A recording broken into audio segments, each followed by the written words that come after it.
So let's talk about contained value, all right? A couple years ago, there used to be the belief that in order to attract a woman, you have to demonstrate value.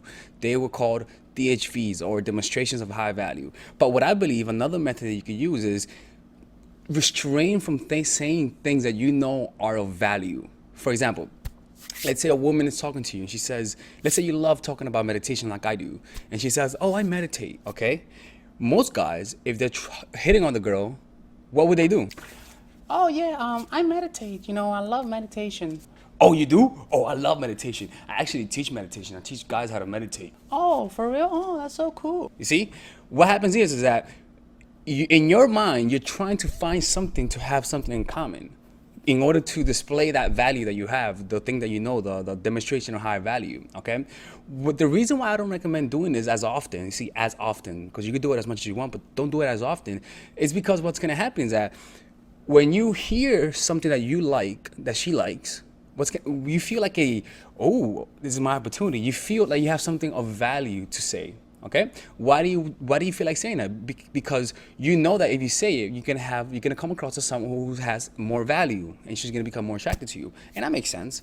But my theory is that if you rather than saying that you know it, don't say anything about it. Just hold it inside. Hold that feeling of, I know that if I talk about this, you're gonna like it. Kind of like that you have a gift for someone. Have you ever talked to someone that, let's say that you have a surprise party, and you say, hey, come on, let's go over here. Like you're telling your friend, come on, let's go over here. And you know deep inside that something great is waiting for them.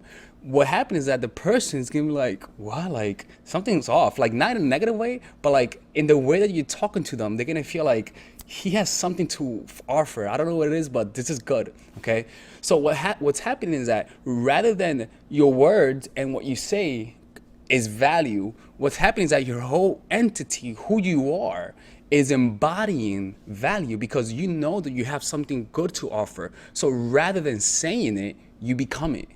Because you're using that emotion, right? You're using that emotion of value and you honing that emotion.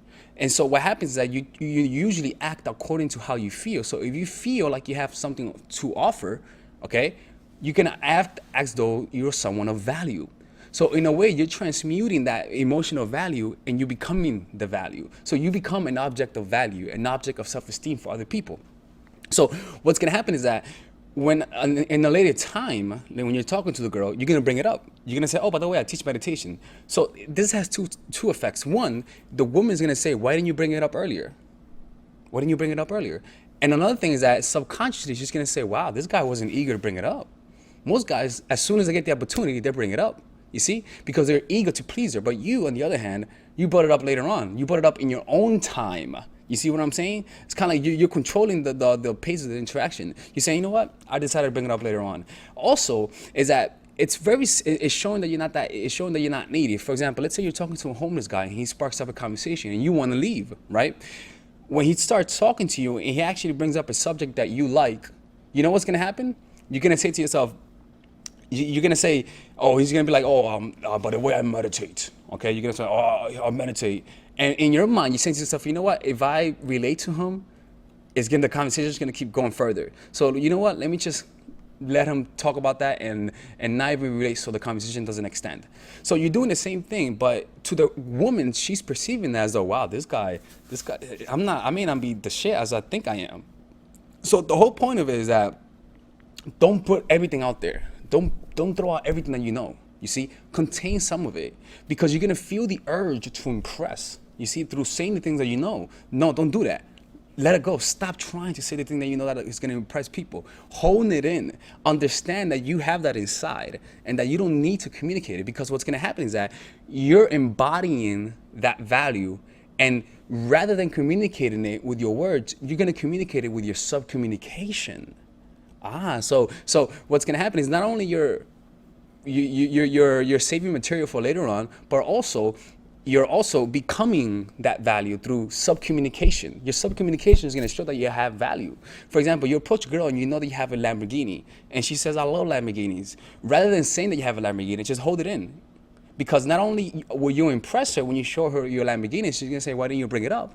And so you're gonna come across as a guy who doesn't need to show off. But also your sub-communication is gonna improve because you're like, Yeah, girl, you don't know what's ahead of you. You don't know what's coming, you know? And so you're gonna act more confident, you're gonna act more chilled, you're not gonna try too hard, you know? But the reason why a lot of guys are gonna find resistant with this perspective is because a lot of guys have been trained to say what they have of value. The ability to constrain yourself from expressing that will coincide to the level of value that you believe you have. So if you think you're needy, if you don't believe that you have a lot of value and you depend on things, so what's gonna happen is that when that subject comes up, you're gonna have an irresistible urge to express it. So rather than viewing that as a failure, view that as feedback and say to yourself, oh, I need to work on myself. I need to be more present. I need to meditate a little bit more. I need to, realize that I have value to offer. You see, so use it as feedback, not as an identity. So in the next section, we're going to talk about contained positivity, restrained positivity, okay, and how you can use that to also subcommunicate value, subcommunicate a good vibe to people. All right. So with that being said, I'll see you in the next section. Take care.